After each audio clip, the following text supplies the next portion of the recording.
This is the 404 HEELZ podcast, brought to you and by nobody yet. But I'm Steph Ronin.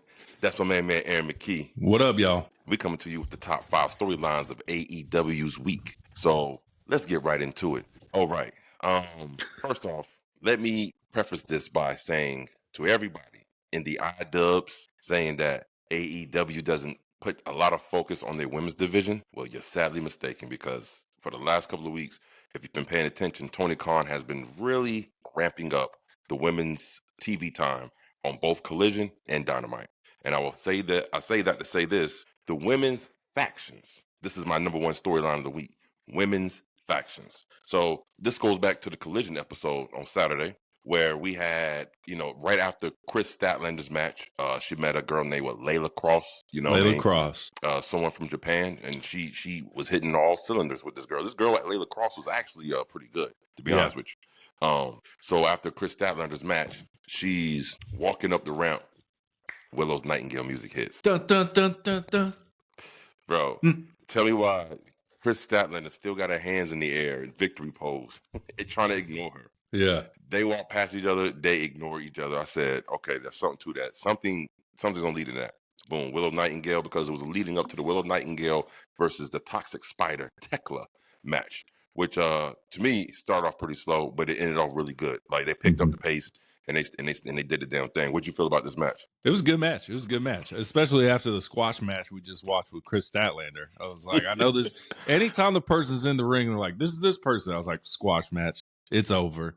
But it was they're keeping it. It looks like they're building to like maybe a 4-on-4, 5-on-5 women's match. Boom.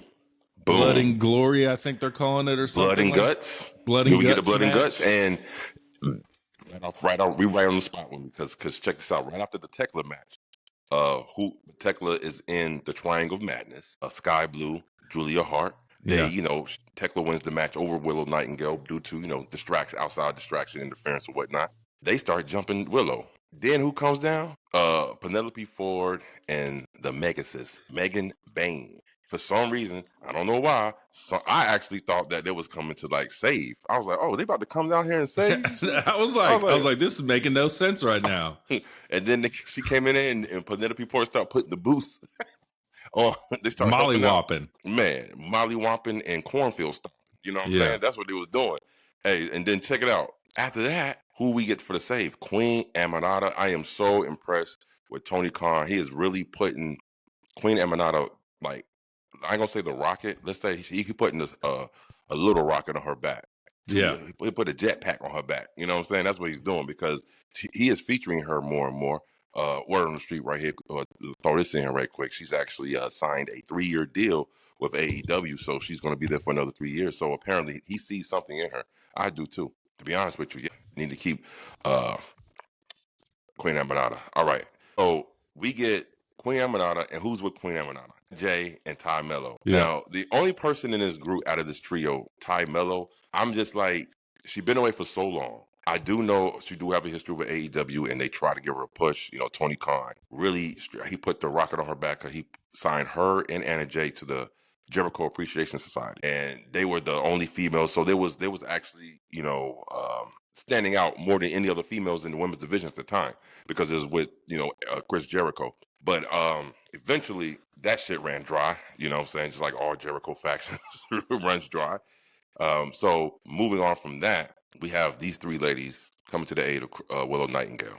We got 5 versus 4. And like my Aaron McKee alluded to, so it looks like we're going to get a little Willow Nightingale and Chris Statlander reunion. What you think about that, bro? That'd be crazy. If they become friends again type thing. But you never know. They could still end up on opposite sides a little bit. We don't know yet. We don't really know. That's true. Yeah. That's true. Let me ask you a question. I don't think we have ever talked about her a lot on the pod, but let me ask you a question. What do you think about Tekla? Since she's been in AEW, her presentation, what you think about her? I'm a fan. She can go in the ring for sure. I'm a fan to see what she can do. She could definitely be a threat to a Mercedes Moné. Athena, her and Athena would bang in the ring for sure. That'd be a banging match, but character's good, all that. When she first debuted, it was a huge debut. They, fucking previewed it a bunch of times with the spiders. Then it kind of dipped, and now it's kind of going back up on its proper trajectory. You know what I'm saying? The toxic spider. That is very true. The toxic spider. She is from Australia too. And when they said she was from Australia, who the first one you thought about? Toni Storm. Oh, you think Rhea Ripley? Rhea Ripley. You know what I'm saying? Yeah. And the simple fact that she had the choice between AEW and WWE. I didn't before she signed, it was like this was this person that WWE was trying to acquire too. But AEW, she went to AEW. So I think a lot of women, I think this is what's going to happen. And this may prove yours and a lot of people's point on who commented on the post about the women's division. Maybe for the next couple of years, AEW is going to get a plethora of brand new international women talent because the pool of women talent is probably too crowded at the E. So they're going to feel like they can get more recognition and airtime of AEW. What do you think about that? Tony keeps saying he's got these women tag team belts, but the reason was a lot of women were injured. And I'm like, bro, you got plenty of women to give these tag team belts to anyone. You got the Anna Jays. You can give it to the Megan Baines. You can give it to all these different Queen Amanado. You do anything with these. There's plenty of women to do it, Tony. It's time to introduce them. Maybe we get instead of the blood and guts. Maybe we just get like a gauntlet match for the tag team titles at Forbidden Door or something like that. Yeah. I'd be down for that. I'll definitely be down with that. But that, like you said, there is a lot of women's tag team titles in the air, but we don't see any tournaments. We don't see any mention of it. We don't even see any kind of women teaming up, making teams and stuff. So that is a good point. I'm interested to see what is going to come down the pike as far as the women's tag team titles and AEW. What is going to come down the pike, and it went up the pike right back down again, is our boy Platinum Max Caster, the greatest wrestler alive. Who can survive 5 with the greatest wrestler alive? I got one person who can survive 5 with him. Shit. Roosh couldn't even beat him in 5. Roosh kicked the fuck out of that man in the corner, bro. I said he's dead. He knocked his cheeks rosy, bro. Like he came back up looking like Rudolph, man. You know what I'm saying? Like, what? Listen, my first sentence I've jotted down right after that shit, I said, Max Caster survived his own 5. That was a victory. It's crazy to think that he started off as a heel. The crowd is getting behind him. You heard the crowd singing, let's go, Max. You're the greatest wrestler alive. Everybody's getting along with it. Everybody's in on the joy ride. And guess who's turning heel even more? Before we see the Max Caster match, we've seen a backstage promo with Billy Gunn, Mr. Daddy Ass, and Anthony Bowens. Anthony Bowens coming in that thing yelling all which way. Mr. Billy Gunn said, check this out, man. I'm going to go home because I don't even know who you are anymore. It's going to be a generational pop when Max Caster gets the win in 5, bro. And it could be Anthony Bowens, bro. It could be Anthony Bowens. Anthony Bowens comes out again. Max Caster pins him with 5 seconds left. Crowd erupts, bro. Oh, shit. Turns Anthony Bowens into the ultimate heel, bro. Ultimate heel. And Anthony Bowens loses his mind, and that's when he really goes full bloom. And I'm talking about stompings, choppings, getting chairs, and he's losing his fucking mind. So that would be it. That would be it, man. The crowd would be electric, bro. Oh yeah, I mean, like you said, if he gets his own win in 5, the crowd is gonna pop crazy style, man. So I mean, again, I think what Tony Khan and AEW doing with Max Caster is fucking great, bro. And this is a proven point of he gives me Karrion Kross types vibe. I'm gonna tell you why. To do what you can do with the little time that you have, Max Caster isn't very heavily showcased on any of the shows. He has that one little segment, and that's it. He doesn't see him in backstage interviews. You don't see him in anything. Little segment, and he's gone. He's maximizing his time. Yeah. 6 minutes is all he needs. A little intro. That's all he needs. 5 minutes. Sometimes it don't even go 5 minutes. This is the first one that went 5 minutes. That's crazy. That's what I'm saying. Like, he survived his own 5, man. That shit is wild. All right. Let's go into the number 3 top 5 storyline of the week. And we got to talk about the semifinals tag match. So since it was 2, I'm going to combine the 2 since let this be the storyline. So it's tag team tournament for Forbidden Door to meet the Hurt Syndicate. So the first match, which was on Collision of the semifinals matches, was the Bang Bang Gang versus FTR. Yeah. And man, what a great tag match this was, bro. Like, Austin Gunn is so underrated in the ring. And again, he reminds me a lot of his father in his younger years in D-Generation X, how he goes in the ring. Between his mannerisms and how loud he just talks things and how animated each one of his moves is. I mean, like Billy Gunn, that was what he was known for in the Attitude Era with Road Dogg as the what they call New Age Outlaws. New Age Outlaws is he was very you overly didn't know? animated. Yeah. Yeah, he was very with his move in the ring was very overly animated, man. I'm glad So- Juice Robinson growing his beard back out, bro. He growing. He got a little beard right now, like me. But Little I'm scruff, like, bro, you got a little scruff right now, man. Listen, grow I am that so shit happy back, too. bro. Because you know what, bro? I'm not gonna lie. Like when he first appeared, I was like, "Who is?" I swear, At All In, yeah, I was like, that ain't wait, Juice. I was like, that ain't that's Juice. Robinson. What the? He can shave his beard. Shout out to Juice Robinson. I didn't know him and Tony Storm was an idol. Shout out to Juice Robinson, bro. I thought Tony was a lesbo. that is a work, sir. That is a work. In real life, she's a shoot for Juice Robinson. But yeah, I mean, this was a great match. FTR does FTR things. You cannot give me a better heel tag team in the business today than FTR. And I'm not talking about just I promo. can. Who?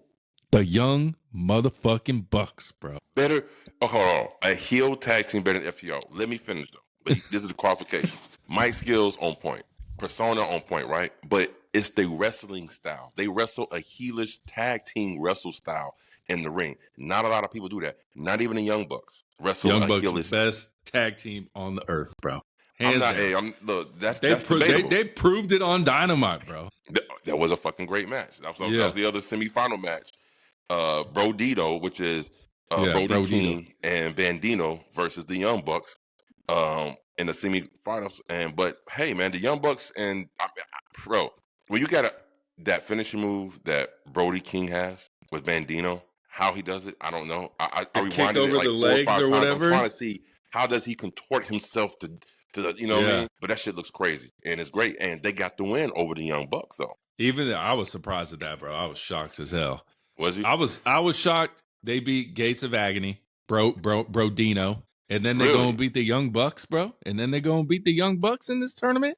That's crazy to me. That's crazy. So the finals is FTR versus Brodito, or however they're saying it, bro. Exactly. And then that move where Brody King, like the springboard off the second rope, he like pulled it up. Bandito with hella in the air. I was like, God damn, bro. But Young Bucks, bro, I can watch their matches all day, every day. The tag team we didn't know that we needed. Brody King and Bandino. This is a great tandem. Yeah, Young Bucks is getting to the point to where their okay matches are still better than a lot of other people's good matches. Bro, the fucking board not coming up, and they're like, "Hey man, come on, lift it, bro." And then the little pew firework, pew, pew. See, and that's why I think they lost. That's why I think they lost. They're really going with this no longer the EVP's gimmick and shit, bro. And they're like messing them up all different types of directions. So I think that's why they lost. So I think there's something down the pike with the Young Bucks. I don't know what it is exactly, but I'm pretty sure there's something down the pike. And look what we're missing out on now. Next week, we're missing out on FTR versus the Young Bucks for the chance to go against the Hurt Syndicate. We're missing out on that, bro. We're getting Brodino and FTR, which is I think it's gonna be a good match. It'll be a good match, but it wouldn't have been as good as Young Bucks versus FTR. True, but they're both heels. They're both heel tag teams, so maybe that's the reason why we're not getting it. That could be true, but like I said, I always like to see heels versus heels. Yeah, you know what I'm saying. I always like to see cheaters versus cheaters. See how they go about the mill. So that was great semifinals. FTR versus Brodito in the semifinals for the chance to meet the Hurt Syndicate. So. We're going to talk about word on the street. This is something I can say that leads into that could actually determine the outcome of that match because of a certain someone. Y'all stay tuned. Yeah. All right. Let's go ahead and run with the fourth storyline of the week. MJF and the Hurt Syndicate is officially out of here. So you see MJF back there. As soon as he comes in, out goes Shelton, out goes Bobby. They don't want no parts of him. MVP basically told him, I love you like a brother, but man, it's a no-go. Yeah. And he said, I really hope you cash that in and you don't win. He said, because if you do, Bobby's coming after you and it's going to be personal. Yeah. Crazy. It was like, MVP was like, you're all about you. It's supposed to be about us. And yeah, fuck. He said, we hurt people. Yeah. So it's going to be interesting. So from that, with MJF, now solo, he goes against who for the main event? Mark Briscoe. Let me say this, though.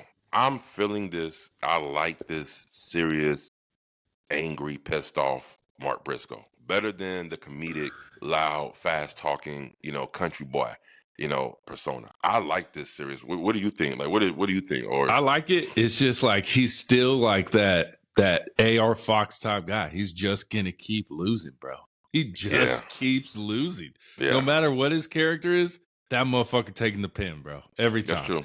Yeah. That's this true. time, I mean, MJF, the ref didn't see the foot on the rope. That was a good finish. I like the finish to that. MJF was like, oop, okay, got it. But I don't know. We need something with Mark Briscoe, man. Well, when I started watching AEW, he was the ROH champ.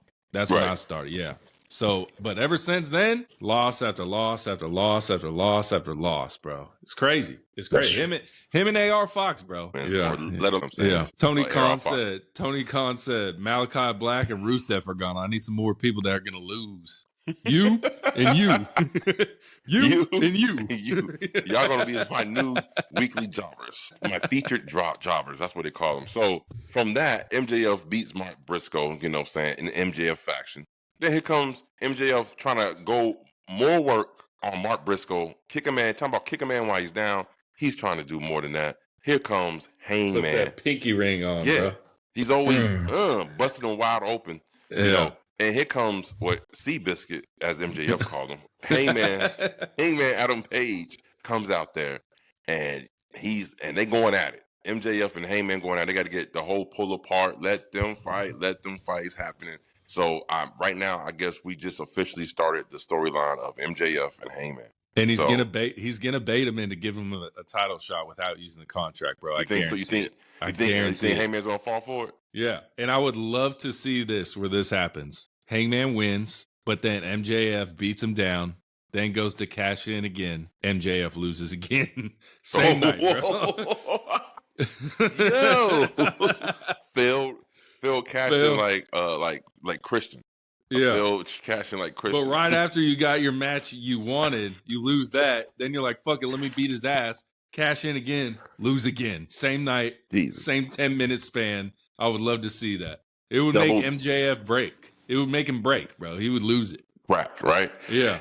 Double down. Talk about doubling down for nothing. Jesus Christ. that would be crazy work. But I'm excited to see this new program between MJF and Hangman, because I remember a while ago when I think it's around the time when you first started watching, they were teasing Hangman and MJF by Hangman just walking out every time MJF had a promo and stuff, and they teased a little bit. So I'm glad they're gonna pick back up. Number 5 storyline of the week and the best match of the week of the AEW week, and it was hard. Young Bucks. There was a lot of great matches this week. It really was, man. The Young Bucks, hey, bro, I was going to pick that match at first. Yeah, I already know which one you're picking, though. But I had to give it up to our boy, the Proto Star, the new TNT champion. What a crazy Chicago street fight with Dustin Rhodes. First of all, for this match to start off with, for Dustin Rhodes to come out with his natural theme music. The theme music he used to use in WCW. Now, before we go into this a little bit, I want to say this. How did AEW get the rights to play Dustin Rhodes' old WCW theme without contacting the E? Maybe just pay the fine, bro. Fuck it. They didn't ask somebody. We're going to pay the fine. We'll pay a fine. Oh, shit. Cody's over there. Maybe Cody will help out a little bit, bro. Cody, man, pay that fine for me right quick, big bro, man. Shit. Well, I was glad. I've been waiting for them to play that music. I don't like his new theme song. His new theme song sounds like a rip off of Turn My Life to Pieces. This Is My Last Resort. Yeah. Suffocation. Who sung that song? Papa Roach. Yeah, Papa Roach. You know what I'm saying? Yeah. It sounds like a rip off from Papa Roach. That's what it sounds like. A generic rip off from Papa Roach. So I like the natural Dustin Rhodes theme song. This was a great street fight, man. Dustin Rhodes, to be the age that he's at and the health problems that he had and the additions that he had, and like he had to fight through, and for him to still go, like he's still going, and he's not like barely getting by. He's putting on good matches. He's very limber.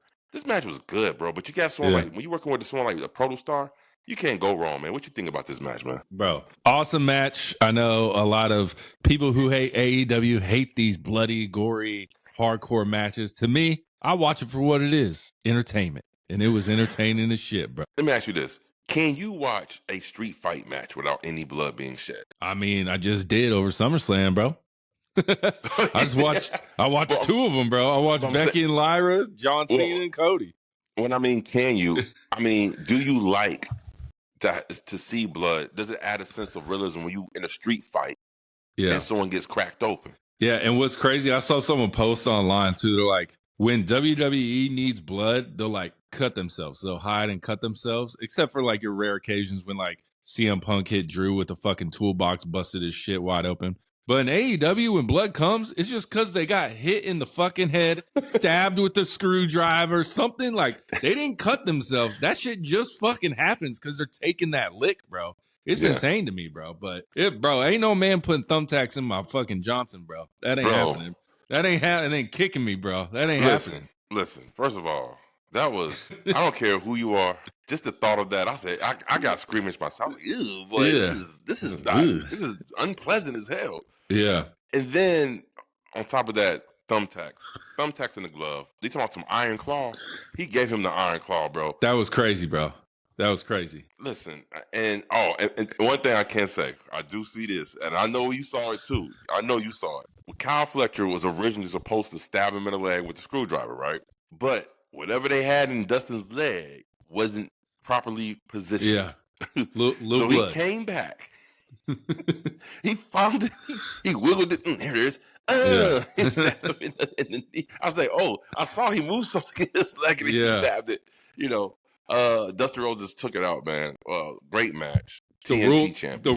The rule of thumbtacks. Whoever grabs the bag and pours them, they get in the thumbtacks first. Every time you see thumbtacks, bro, whoever grabs it and dumps them, they the one going in the thumbtacks, bro. Another one of these professional wrestling unwritten rules. Like it's just these things we just know about. You're right about that, man. Yeah. Man, this was a great match. Definitely a match of the week for me. But just because of Kyle Fletcher, and I wrote down, we've seen the birth of a star now. Kyle Fletcher is a TNT channel, which means he's going to get more TV exposure, more time. I'm anxious to see what his next feud is and for who's going to be the first one in line for the title. If you can take a guess, who would you think it is and who would you like it to be? I would love it to be Takeshita just because I want to see that. I've been saying that forever. I want Takeshita to break away from Don Callis.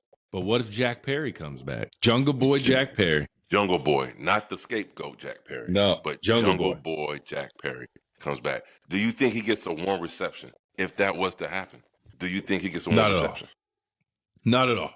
Even as Jungle Boy, you think he still gets booed? Maybe not, but most likely they still booing his ass. Wow. Still booing him. But I would like to see that. I'm sure it's going to be someone from fucking the Paragon or, it's going to be something like that. I'm sure that's going to be the first match or something. But long form rivalry, Takeshita. I want to see it, bro. I want to see it. I do too. And I think this is what is going to turn Takeshita face. Yeah. Rightfully so. I'm with you. I agree. He definitely needs to break away from the Don Callis family. That faction is so bloated with so many other talents. He don't need to be in it no more. He don't, because he can literally be fine by himself. We get it. We understand Takeshita now. We love him. I want to see it. The long-term feud between Kyle Fletcher and Takeshita. And which will eventually lead to the TNT championship. Mm-hmm. So I like it. Bro, what about the picture Don Callis gave Kyle Fletcher, bro? Bro, oh my God. Who does these pictures for Don Callis? He did this a couple of times with Kenny Omega. Like he'll have these strange ass pictures, bro. Don Callis all Jack Diesel, bro. He's all ripped and stuff. These questionable ass pictures, all ripped. I mean, it had this one picture one time that had him and Kenny Omega with their shirts off with blue jeans on, standing like this, and Don Callis is ripped up. I was like, what the fuck? Don Callis, man. Yeah. Matter of fact, Don Callis, you get your flowers today from the 404 Heels. Man, if there, outside of Paul Heyman, there isn't another Heelish manager better than Don Callis. There really isn't. You know what I'm saying? Not even close. He is good on the mic, and he does have a side to him that makes you really want to like hope this dude get crushed. Yeah. Definitely when he's on commentary and he takes off the headset and runs and starts kicking the opponent. You know what I'm saying? His kicks look so crazily animated, bro. It's like looks like he's tap dancing, bro. Like, yeah, that's what his legs look like, bro.